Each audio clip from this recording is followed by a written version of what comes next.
Welcome back to The Bulwark Goes to Hollywood. My name is Sonny Bunch. I'm culture editor at The Bulwark, and I'm very pleased to be rejoined today by Scott Mendelson of The Wrap. Scott has been on the show before. We love talking box office with him. He's one of the he knows more about day to day, week to week, weekend to weekend, franchise to franchise box office stats off the top of his head than anybody else I know. So that's saying something, because I know a lot of numbers people in this realm. But Scott, thank you for being back on the show. I really appreciate it. Oh, you're very welcome. It's absolutely a pleasure.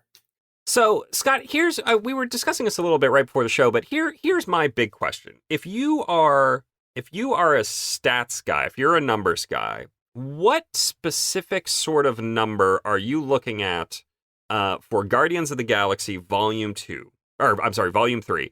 If you wanted to look at that movie's performance and say, all right, Marvel has a real problem here. Or alternately, Marvel's fine. It's been a rough patch, not some great movies. This one's a little bit better. Things are okay. Like, what specific numbers are you looking at? And what do you think, what are the benchmarks for, like, things are okay versus things are bad?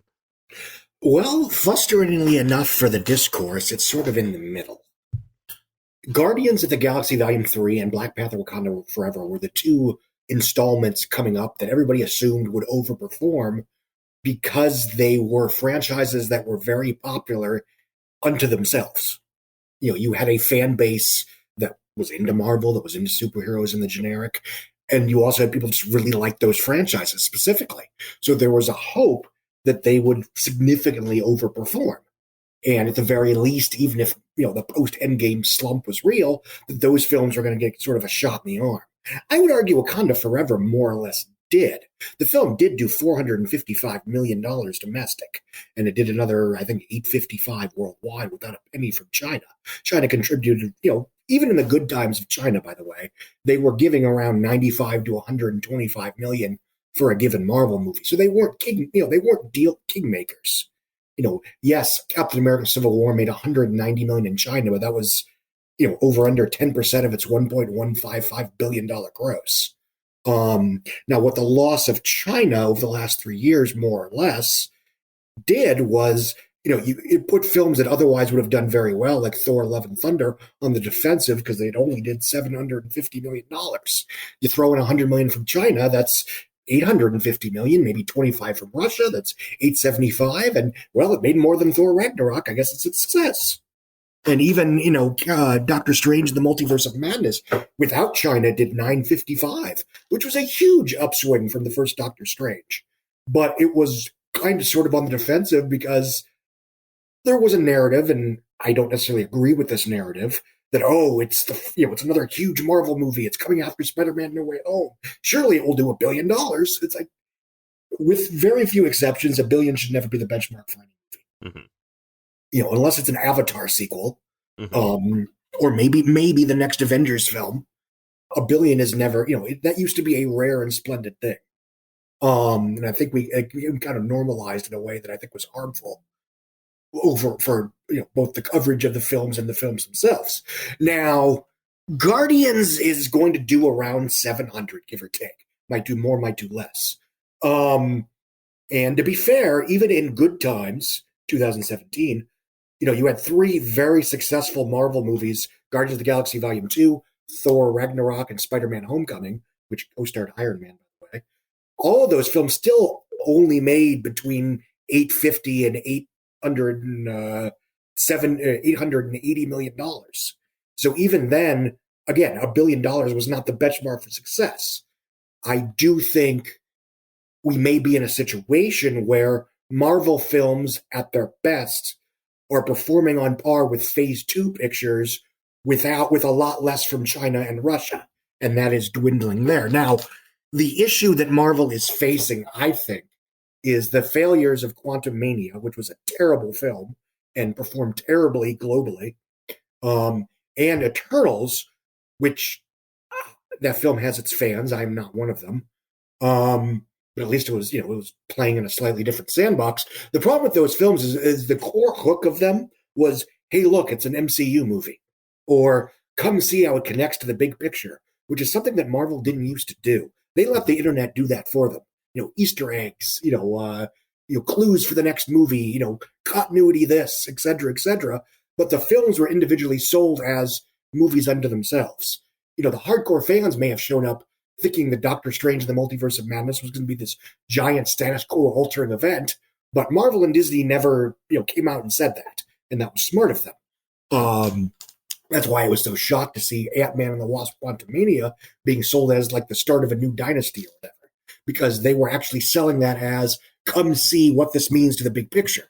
And relatively speaking, nobody showed up. If we are in a situation where the MCU as a brand is less valuable than it was a few years ago, that is a problem for the next batch of films coming out. The notion of a PG-13 Blade that exists within the MCU isn't going to mean much if, relatively speaking, nobody cares about the MCU anymore. Yet another Fantastic Four movie, like the fourth attempt to make that into a franchise in, 30 years. Oh, but it's in the MCU this time. Mm-hmm. If that's not as big of a hook as it might have been in 2016, 17, 18, then that film is now a question mark. For that matter, I'd say the same thing about the X-Men pictures. I think there's a presumption that, everything is fine because they'll eventually whip out the X-Men card and everything will be great. Well, unless the mere notion of the X-Men coexisting within the MCU is no longer a big deal unto itself. And that, to me, is the big danger for the brand going forward, in that the Marvel's biggest strength for a while was that it was a Marvel movie because it was trusted, it was popular, and it was considered sort of the only game in town for these kind of blockbuster thrills. And that's not the case anymore. That doesn't mean that individual films might not break out. Theoretically, I think the next Avengers film will be big because it's the next Avengers film. And even people that don't care about the individual chapters do show up for those. But other than that, I mean, Guardians of the Galaxy Volume 3 will do well, but we may have to look at that film's performance as the ceiling for upcoming solo MCU movies. Well, specifically the question I'm kind of hinting at here, I'll just come out and ask it. What are we looking at for a second weekend drop here? Like, what do we think is optimistically, we're looking for a 55% drop, give or take, which would be about $55 million for the second weekend. And that would be the best MCU drop in a long time, because here's what I'm looking at when I look at the Marvel movies. It's not necessarily the total grosses, as you say. Doctor Strange 2 grossed almost $1 billion, $950 million, like did an enormous amount of money. Black Panther: Wakanda Forever did okay, did 850, 880 somewhere in there, but like not I think a little less well than people had hoped. Ant-Man and the Wasp: Quantumania was kind of a disaster, as you mentioned. But the real issue here is the second weekend drops. Second weekend drop on Doctor Strange 2 was almost 70%. Second weekend drop on Thor 4 almost 70%. Second weekend drop on Black Panther: Wakanda Forever was, I think, 63% or something like that, compared to the original, which I think was 40%. Had an amazing hold. And then Ant-Man and the Wasp: Quantumania, again, 70%. So we're looking at a situation in which these things are very front-loaded, regardless of the quality or the reviews. They tend to be dropping pretty hard across the board. Yes and no. Okay. Because, and this sort of answered a question that was puzzling me for years, which is, why did Captain America: Civil War, which had rave reviews, an A from Cinema Score, everything going for it, why was that the most front-loaded Marvel movie of all time up until very recently? And I think I got the answer when I looked at what happened with Doctor Strange 3, too, which is that the opening weekend was slightly exaggerated because you had the gotta see it right now Marvel nerds that showed up on opening weekend to an inflated degree. But then the rest of that film's performance, respectively, was, okay, who just wants to see a Captain America 3? Who just wants to see a Doctor Strange 2? And so, and even the big drops in July, what I've noticed, and this was the case with Thor: Love and Thunder as well, which you have a big opening, you have a big drop, and that's for Ant-Man and the Wasp, that's for Spider-Man: Homecoming, but then it levels out for the rest of the summer because it plays as a kid-friendly, general audience consensus choice picture. And Spider-Man: Homecoming and Thor: Love and Thunder had the same advantage, in that there were like no kids films for like 4 months in between that and whatever the next big superhero movie happened to be. In 2017, it was Thor Ragnarok. In 2022, it was Black Adam. And so even that, it's a little more complicated than just it took a big drop. With the exception of the Avengers, and to a certain extent Guardians of the Galaxy Volume 2, the big May kickoff films tend to drop farther and be more front-loaded than the July and November releases. And February, generally speaking, July and November. For just that reason. You also have more kids that are out of school in those periods. And you also have a situation where, especially in July, it's like if something like Ant-Man or Thor Love and Thunder or Spider-Man Homecoming or Spider-Man Far From Home plays as a general audience, everyone can see this, everyone can enjoy this, nobody's going to feel left out.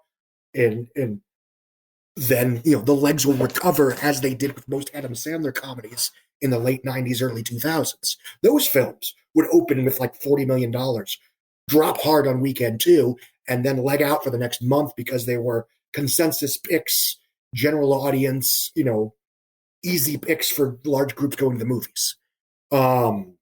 Still true for Adam Sandler, by the way. This is why still true for Adam Sandler, by the way. This is why his movies do so well on Netflix. Yes. So I'm less concerned about the size of the drop in weekend 2 than, frankly, I am about the size of the drop in weekends 3 and 4. And I know that's kicking the can down a little bit, but statistically speaking, I wouldn't panic yet if the movie drops a little harder on weekend 2, especially because the reviews are good, the buzz is good, cinema score, et cetera, et cetera. There is some concern about that the film is very long and it's very melancholy, and it has moments that don't exactly scream escapist entertainment. But, we've said that before about everything from The Dark Knight to Black Panther, Wakanda Forever. And kids are made of tougher stuff than we remember. Yeah. I do wonder, as I have two young kids who I probably wouldn't have taken to this anyway, but I definitely wouldn't, given, some of the Rocket Raccoon scenes and also the defacing of a character near the end of the film. I don't want to no spoilers. So it's okay. No spoilers there, but it was definitely. But speaking of Dark Knight, it calls to mind the kind of Two-Face reveal, which again, that was a hard PG-13 movie. That was a pretty intense movie. I wonder if it will have that sort of. The reason I bring this up is because I do wonder if that is going to impact the general playability for a longer stretch of time here, combined with the fact that we finally have a movie for families and for kids in Super Mario Brothers after, a 4-month gap between that and Puss in Boots. What do you see when you look at the performance of Super Mario Brothers? Well, it was kind of like a multi-generational nostalgic event. Like Beauty and the Beast, like Star Wars The Force Awakens, like Spider-Man No Way Home, where you have these properties that were just, that everyone's a fan. And everyone discovered them at a different point in their lives through different outlets, like It, for example. Did you read the book as a kid? Did you read the book as an adult? Did you watch the miniseries as a kid? Did you watch the miniseries as an adult? Do you just want to see a 2.5-hour epic horror film about a killer clown? That is why that film broke as big as it did in 2017. Beauty and the Beast, you've got, you have fans of the Disney cartoon that watched it at various stages of their lives. You have fans of Emma Watson from the Harry Potter movies. And sure, they're not going to show up to the bling ring, unfortunately, but the idea of Emma Watson as Belle, that's an actor plus character star power combo. And with Super Mario Brothers, you had, Nintendo the movie for all intents and purposes. My kids, my firstborn, she knew what Mario and Luigi were before she was even old enough to play the games. So the pop culture saturation of those Nintendo characters are, I would say, more so than Mickey Mouse. Because, everybody knows Mickey Mouse, but does anyone have a favorite Mickey Mouse movie? Does anyone go, oh, I can't wait, unless you're really young and watching the Mickey Mouse Clubhouse, and then, Prayers for the Parents. Otherwise, it's sort of a character that's sort of there without being particularly popular.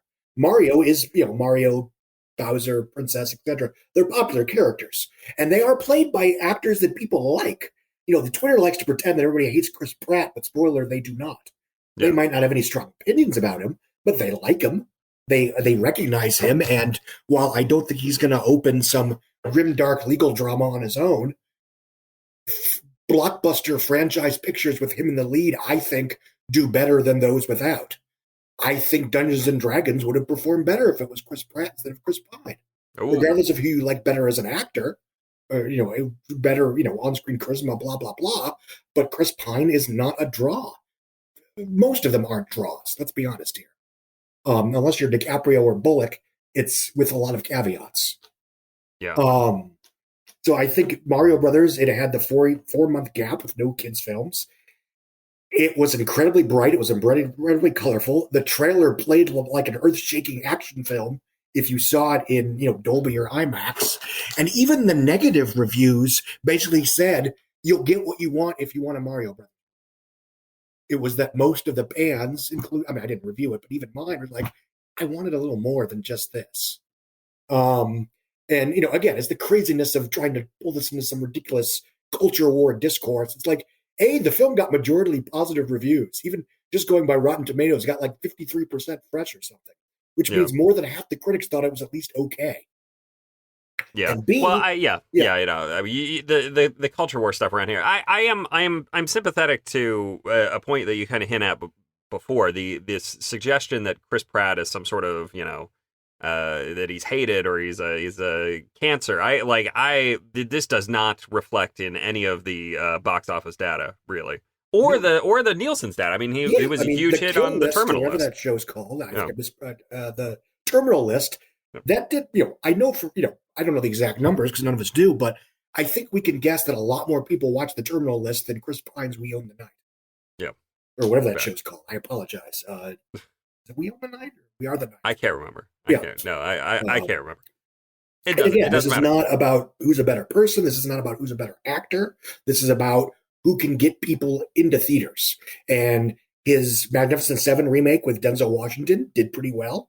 Passengers made $300 million on a $90 budget, despite being an entirely original property. Obviously, Jennifer Lawrence gets a huge chunk of credit for that too. And I think to a certain extent, she's a butts and seats draw in a way that I think we kind of took for granted because we were too busy whining about, oh no, nobody showed up for Mother. Of course not. Mother's the movie you make after you've been a star because you want to do it. Yeah. It's your reward for being a star. It's not proof that you are a draw. Well, do you think Jennifer Lawrence is going to help revive the R-rated rom-com here? God, I hope so. Because I think Sony hopes she will, and I'm going to be optimistic because it is the kind of comedy that still did well back when comedies were still doing well. And this was a pre-COVID problem, as are most of the issues with theatrical. She is a big star.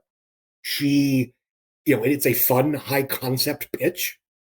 And, in a way that, Twitter may whine and moan about it, but it is selling sex appeal in a way that I don't think you get a lot from a lot of mainstream pictures for a variety of reasons.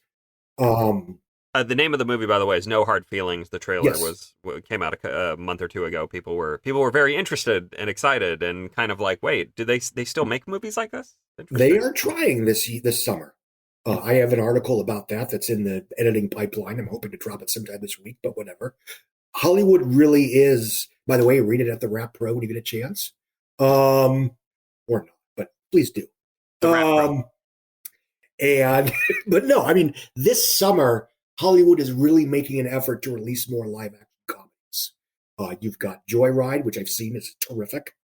You have No Hard Feelings. You have Theater Camp, which was a Sundance acquisition. You have Universal Strays, which is about a vulgar R-rated talking animal comedy, which just moved from June to August, which was great because there's a history of at least a decade of a big mainstream comedy breaking out in mid-August. From We're the Millers in 2013, Let's Be Cops in 2014, Sausage Party in 2016, to a certain extent, The Hitman's Bodyguard in 2017, Crazy Rich Asians in 2018, and Universal's Good Boys, which had no stars, but had a hell of a concept that topped 100 million worldwide in August of 2019. So there was hope right until COVID sort of kneecapped all the good choices the studios were making. Yeah. I mean, do you what sort of COVID hangover are we dealing with here still? Are you of the opinion that the issue is solely in terms of the delta between, box office in 2023 versus box office in 2019? Is the delta there a function of people not wanting to show up at theaters, or they're not still just not being the same level of product, the same amount of movies in I theaters? think Because this this is is a the real first debate. year since 2019 where we've had a regular amount of product. And what's been very frustrating is we've known since Godzilla v. Kong, or at worst, A Quiet Place 2, which opened exactly to the level it was tracking at when it was delayed 14 months prior, that the tentpoles were safe. People would show up for the blockbusters that they wanted to see. So there was no excuse to keep delaying this stuff. Furious 7, Venom 2, Spider-Man No Way Home, the Batman, et cetera, et cetera. We knew this, but we still suffered, pardon quotes, through 2 years of undernourished theaters because studios were not providing a regular slate of theatrical releases. There were several reasons for that. One, you had a COVID post-production pipeline, understandably. I mean, you had a backlog of post-production because of COVID, and I get that. Also, for 2020 and 2021, you had Wall Street basically almost forcing studios to prioritize streaming at the expense of theatrical.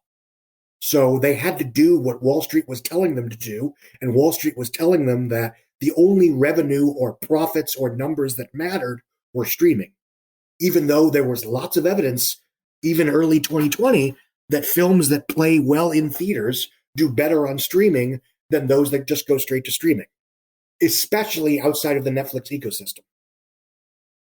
I want to bring it back to Disney and Marvel real quick because one of the my big theory on Marvel movies is that they're especially front loaded in these last few years because so much of the audience has shifted to home viewing. I mean I know this just anecdotally. I have lots of anecdata on this Yes, point. we all have evidence of evidence of Pe- evidence. people who I will be talking to, just from my neighborhood, not movie people at all, not in the industry, not press people, just like folks I talk to, and they're like, yeah, I went to see I don't know, I went to go see Guardians of the Galaxy Volume 3, but I didn't see Black Panther Wakanda Forever or Thor. I watched them at home, and I'm glad I did because they weren't that good.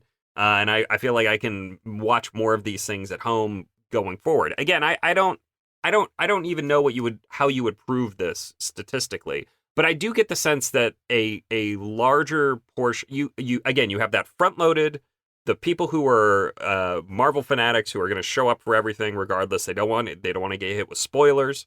They want to make sure they see the thing fresh and before everybody else. And then that the possible repeat business from that cohort has dissipated somewhat because they're just like, well, if it's going to be on Disney Plus in 6 weeks, I can wait. I have Disney Plus anyway. That's fine. But also, like, there are people who just aren't going to see them in the theaters because of the Disney Plus factor. I do you think that this is an issue at play here? And Yes, and if it is, I mean, does Disney even really care that much? I think they are willing to take that trade, shifting a certain amount of box office for steady monthly revenue. I think that was absolutely a factor at play, especially for the animated films. And again, I don't want to say Bob Chapek evil, Bob Iger good, because if Iger had been there in 2020 when COVID began, I don't pretend that he would have, not made some of the same decisions. But Bob Chapek, again, under pressure to boost those subscription numbers at all costs, basically turned Pixar into a streaming brand. And they also, even when they released a film, a Walt Disney animated picture like Ray and the Last Dragon or Encanto or Strange World, it was basically treated as a glorified advertising campaign for the Disney Plus release. And the irony is they sent a bunch of very, very good pictures like Soul and Encanto and Turning Red either straight to streaming or in a very compromised theatrical release, but they went full party theatrical with Lightyear, which nobody wanted to see. And they should have known that nobody wanted to see because of the same thing with Solo, a Star Wars story, where you had a prequel origin story of a character that was basically the co-lead the first time around anyway, played by a different actor that had nothing to offer new to bring to the table for people that weren't sold on that pitch alone. But I do think there is evidence that Disney does care about theatrical windows. They want to get some of that theatrical revenue back because we do, Ant-Man and the Wasp: Quantumania is going to come out on Disney Plus over 2 months after its theatrical debut. Avatar came out, 4.5, 5 months ago, and we have no idea what's going to be on Disney Plus. And they're doing a like hard VOD window as well. Yes, They have exactly. like And I think we've seen lots of evidence that the PVOD window, which is basically you pay 20, $25 to rent it for a couple days, does not cannibalize theatrical. That those two things can coexist. And that's a wonderful thing. Because what we're finding out is we're getting these studio programmers that even before COVID would have been dead in the water theatrically that can kind of justify themselves through PVOD revenue. So I am more optimistic about the studio programmer than I have been since 2016 because because you're making money on PVOD, far more of which goes back to the studio than a 50-50 ticket sale, and the theatrical release creates awareness and buzz and prestige for when that film comes onto Peacock or Disney Plus or HBO or Max or whatever. There is now almost more incentive to put those kind of films into theaters than there has been in almost a decade. I want to talk about theatrical as a ad campaign for streaming because that is essentially look, I look at a movie like Air. Yes. A movie like Air that costs Amazon reportedly paid $120 million for the rights and to produce it. And they put it in theaters. It gets a wide theatrical release. It's on 3,000 screens or whatever. 2,500, however many it was on. And it only grosses 85 million worldwide to this point. Let's say it gets to 100 million. Yes. Obviously, if your main goal is to generate revenue at the box office, this movie has failed. But that is not the main goal with this movie. The main goal with the theatrical release was to cover P&A, basically, yes. the advertising costs, to make it an exciting thing for when it is on Prime Video, which it is now because this is going up on Saturday. This is the movie's on Prime Video. You've seen ads for it on TV. It's got Ben Affleck and Matt Damon. You know it's a big event movie. Come watch it on Prime Video, and that gets folks there, right? Ideally, yes. And I think we've seen, and again, it's insane as this sounds, that wasn't necessarily a COVID era strategy. I remember in early 2019, Warner Brothers released a movie called Nancy Drew and the Hidden Staircase. It starred the young woman from It, Sophie Ellis, I think. If I got that wrong, I apologize. Lily? Yes. And it was in AMC theaters for like 2 weeks before its VOD debut. And even then I was like, oh, this could be the future, where you have these films that don't necessarily need to make a lot of money in theaters or make money in theaters at all, but their awareness and prestige is goosed by virtue of being in theaters for a couple weeks. And I think we're going to see a lot of that, I hope. Obviously, Apple and Amazon, whether it's truthful that they're going to each spend $1 billion a year in theatrically inclined movies or not, I don't know. I mean, I'll see it, I'll believe it when I see it. But if that is the case, they are clearly not doing this so they can make back their money in global box office revenue. They are doing this because they know that if they want people to watch their movies on streaming, putting them in theaters gives a huge boost to viewership numbers. And this to me is hugely important, when you're dealing with movies that you're going to make anyways, the production budget's irrelevant because you already got to make it and release it on streaming for nothing. So the only extra money you're spending is marketing. Yeah. We should look, you can't discount that entirely. It is expensive to market a movie. It's one of the reasons why the mid-budget movie for adults has disappeared. And, that's a whole nother episode. That's a whole nother. Let me rephrase that. Podcast. The only extra expense is a not insignificant marketing spend. Yeah. Because you're right. It's not cheap at all. You're right. That's why we don't have the middle-class movie in theaters as much as we used to. But I mean, you look at a movie like, the biggest box office successes of the last couple of years, to my mind, are movies that were destined for streaming, and got plucked out and put in theaters anyway. Smile being the big one, but then also Evil Dead Rise. These are two movies that didn't cost a ton of money to make. I think Evil Dead Rise cost 16, Smile cost 30 or something like that. But they made a ton of money in theaters, and they're going to be on streaming here. And the Smile was on Paramount Plus 45 days later, 30 days later, or whatever.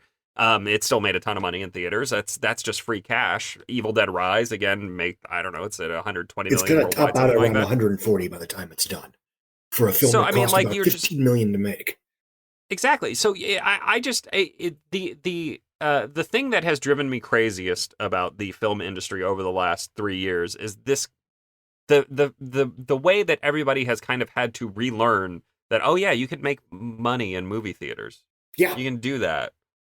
I don't get it. I don't understand it. I'm glad they've learned the lesson, I guess. I think, unfortunately, they were being, again, not to hold up the studios as these innocent pawns, but I do think there was a huge investor-driven drive to prioritize streaming at the cost of everything else. And even if, a given studio executive didn't necessarily agree with that or saw the forest for the trees, if you don't do the thing that investors say you should be doing, and your stock price takes a hit in this environment, it's very hard to say, well, I'm sacrificing short-term gain for long-term.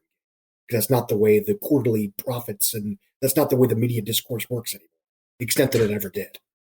Yeah, the discourse. It's always fun. All right, this is a question I've asked now 3 or 4 guests so far. I'm curious to get your take on it. How disappointed am I going to be towards the end of July when me, a Nolan head who's going to be camping out for Oppenheimer, when that movie gets blown out of the water by Greta Gerwig's Barbie? Like, what are we looking at here? What sort of box office I think a sign of a should I be healthy expecting? industry is that if they both can thrive. They both cost, I think, and again, I'm not, I think they both cost around $100 million. And Barbie, I think it will be a hit, for the record, but I am concerned that it's an example of a film that Twitter goes nuts for, but general audiences, maybe they're interested, but they're not going gaga over it. And frankly, I think what Warner Brothers has to do now over the next couple of months, and they can, and I'm sure they will, is basically assure parents that this meta Barbie movie is safe for their kids. I mean, the last trailer was funny, but it basically ended on a very obvious double innuendo. Yes. And it's. I think they need to reassure audiences that yes, this film will be clever and funny and maybe fish out of water satirical, not unlike the Brady Bunch movie in 1995. But it won't be something that if you just want to bring your kids to a Barbie movie, you'll be okay. And again, that's not an artistic criticism; that's a commercial criticism. As for Oppenheimer, again, it cost about $100 million. I know Universal's going to market the hell out of it because they want to show that they can. Assuming the movie works as popcorn entertainment, and most of Nolan's movies do. That's sort of the dumb secret of why is Nolan so popular, because he remembers the fundamentals. I mean, you go back and rewatch The Dark Knight, and above everything else, it is a gorgeously constructed, well-acted, just incredibly intense action thriller.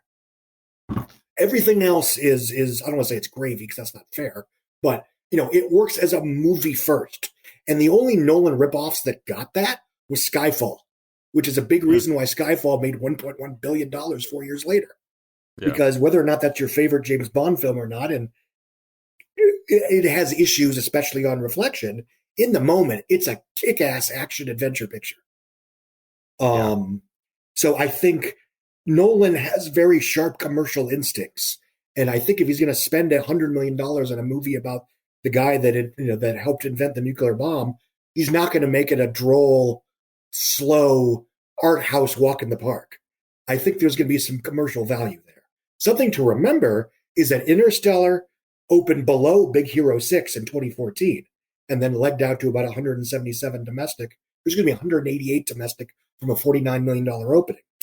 Dunkirk opened with $50 million on the same weekend that Girls Trip opened with $31 million. So A, there's room for both. B, I think both films will be if they deliver, they will be relatively leggy, because Oppenheimer will be the big adult film of the season. Going back to Road to Perdition in 2002, we have this one midsummer movie that clicks with adults and legs out like a champ. Sometimes that's The Help, sometimes that's Forrest Gump, sometimes it's Road to Perdition, sometimes it's Dunkirk. So I am cautiously optimistic about both films. I don't necessarily think that both films are guaranteed to be super duper mega smash hits, but they don't have to be. They don't have to launch franchises. They don't have to launch multimedia streaming spinoffs. With Barbie, Zaslav might pretend it does, but if they show up, they show up. And if not, whatever. That's the smartest thing, by the way, that Lionsgate's been doing with the Hunger Games prequel. whether or not the world needs another Hunger Games prequel or not, they have been absolutely dead silent on what this film means other than itself. It is not the beginning of a trilogy. It's not the beginning of a new franchise. There's not going to be a Star spinoff. If the movie's a hit, maybe we'll get more. If not, oh well, no harm. Yeah.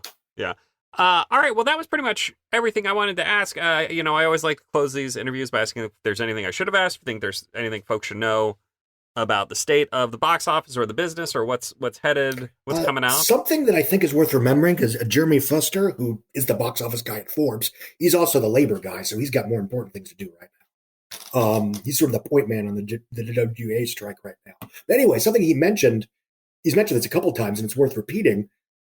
The year should not be compared, 2023 should not be compared to 2019, because that was such a highfalutin Disney-stacked year that we're probably never going to see grosses on that scale again. You had the last Avengers, the last Star Wars, the next Frozen, the last Toy Story, etc., etc., etc. Two of the most popular animated films of the Katzenberg era, both getting remakes within 3 months of each other. Lion King and Aladdin. I think, and he thinks, and I agree with him, 2017 is a safe comparison. That was a very healthy year. You didn't have these weird bonkers bananas once in a generation smashes like Black Panther, Avengers, Endgame, et cetera, et cetera. It was just a solid, healthy year at the movies. And how are we looking compared to 2017? I think so far so good. I think, and especially on a film-by-film basis, Creed overperformed. John Wick overperformed. Super Mario Brothers obviously overperformed. And God help me, what came out between... And ironically, with the exception of Dungeons & Dragons, which always just cost too much money, and it was IP for the sake of IP, which is what we were all saying 3-4 years ago when the project was first announced. It just, Paramount had such a good run, and the film looked so good that I think some of us drank the Kool-Aid a little bit, mea culpa. Scream 6 overperformed.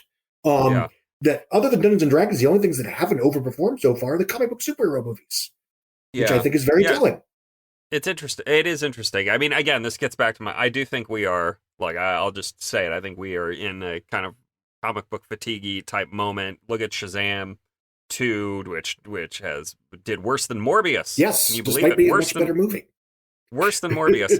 And I like every time I see a trailer or an image of the Flash movie, which is being marketed very heavily as a Batman movie, I look at that and I think, boy, I know Warner Brothers really believes in this movie. They have to, given some of the surrounding stuff on this. They must really believe in it to be pushing it as hard as they are, making it they showed the whole thing at CinemaCon. They've got it looks.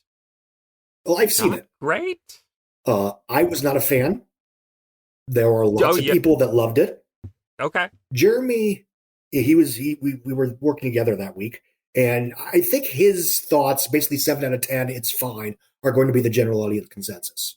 But I am not as high, even before I saw it, I'm not as high commercially on that film's prospects as I think a lot of other people are. That doesn't mean I think it's going to flop. I think they're going to be, if it does Doctor Strange, Thor 4 numbers, that would be fantastic. But I think that'd be a huge hit. Yeah, I think that's a steal. If Flash does $800 million, if a Flash movie does $800 million, I take back everything I've said about comic book fatigue. Yeah. It's not real. I agree with you. But I think films like that, and I think there's a lot of movies coming out this summer that everyone thinks are going to make $1 billion just because now everyone thinks everything makes $1 billion that aren't remotely guaranteed. That includes Indiana Jones 5. That includes Fast X. Fast 10. Because China isn't going to deliver as much as they have the last in parts 7 and 8. They did not like 9 any more than we did. And for the record, it had nothing to do with John Cena making a comment about Thailand. Is it Thailand? Taiwan. Sorry, I'm an idiot. The film was dropping on opening night because they just didn't like it. It was very continuity heavy. It was very mythology driven. It was very franchise specific in a way that sort of cart before the horse kind of filmmaking that, Hollywood, American audiences aren't crazy about either. But I hope this one is better. It looks better just because it looked like fun. And Jason Momoa seems to be having the time of his life. But I do think that is one that, it may not perform that much better than F9. We'll see. Yeah. But, they'll just take a loan from Nintendo. They'll be fine. I also think that Mario's going to be the biggest grossing movie of the year, domestically and worldwide. I don't see anything coming on the horizon that's going to beat it. I think the Meg has the potential to be massive if it plays anything like a Chinese blockbuster in China, because it is a co-production between Hollywood and China, and it stars Wu Jing, who is one of China's biggest movie stars. I know it's a cliche to say this country's Tom Cruise, but if I were to make that statement, it would be Wu Jing. The film, he was in The Wandering Earth, The Wandering Earth 2, Battle of Lake Ching-Chin, Battle of Lake Ching-Chin 2, Wolf Warrior 2, all of which made a good, anywhere from $600 to $900 million just in China. Right. And if that film plays like a Fast and Furious movie in China, which means, $350-400 million, and does pretty well everywhere else, it could be one of the biggest movies of the summer globally just by default. Yeah, Meg 2. Which looks great, by the way. It had a pretty fun trailer. Yeah. I'll give it that. And it's the cheeky marketing that worked so well for the first film 5 years ago. Yeah. All right, Scott, thank you for being on the show. Scott Mendelson of The Wrap. Go sign up at The Wrap Pro. You won't regret it. It's a good site. And I will be back next week with another episode of The Bulwark Goes to Hollywood. We'll see you guys then.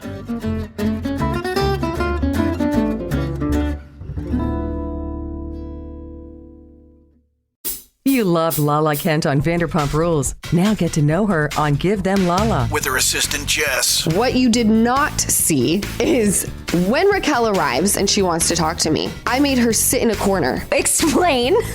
Sat in a corner booth all by herself in the dark. Waiting to talk to you. Waiting for me to finish Dancing to 50 Cent. It's my birthday! Sit in a corner. Give Them Lala wherever you listen.